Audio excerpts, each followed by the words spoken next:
quand on est prisonnier, on n'a plus le droit à la vie?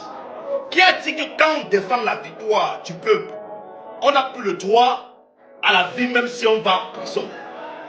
Même si on est enfermé illégitimement par un gouvernement, qu'est-ce qui donne le droit à un gouvernement, en l'occurrence le gouvernement du Cameroun, de traiter les prisonniers politiques comme ça? On sait que vous êtes un pays qui ne respecte jamais les lois qu'elle vote, qu'elle ratifie au niveau international. Mais ce n'est pas comme ça qu'on traite les prisonniers dans un pays. Les prisonniers ont droit à la vie. Les prisonniers ont droit à la santé. Ce n'est pas moi qui dis. 1. Le bloc constitutionnel et international, la constitution du Cameroun réaffirme son attachement aux libertés fondamentales et consacre la primauté des traités internationaux sur les lois nationales.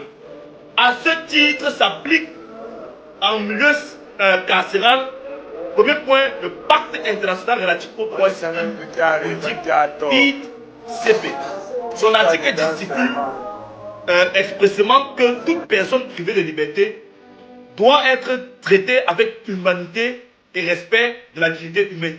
La charte africaine des droits de l'homme et des peuples, elle profile la torture, la peine de traitement cruel non humain ou dégradante.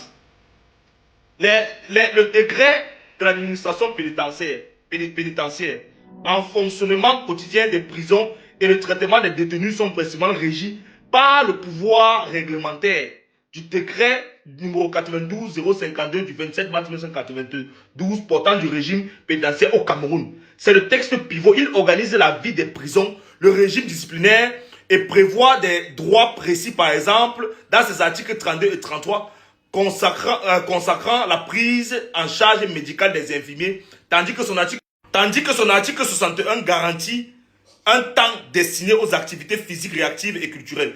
Mais, mesdames et messieurs, quand vous regardez ce qui se passe au Cameroun, là, quand vous regardez la manière dont ces prisonniers sont traités, la seule chose qu'ils ont fait, c'est peut-être d'avoir enfreint la loi. Mais les contributions des Camerounais, les impôts des Camerounais, leur garantissent quand même une vie humaine. Pourquoi? Parce que quand ces gens-là vont sortir avec les maladies et les infections qu'ils auront subies étant en prison, ils vont transmettre ça à celles et ceux qui seront dans la rue. Et quand ils transmettent ça à ceux qui sont dans la rue, 1, 2, 3, 10, 15 personnes, ces personnes s'en verront ensuite transmettre ça à d'autres personnes dans la rue. Et on n'a pas un système de santé financé par le gouvernement du Cameroun.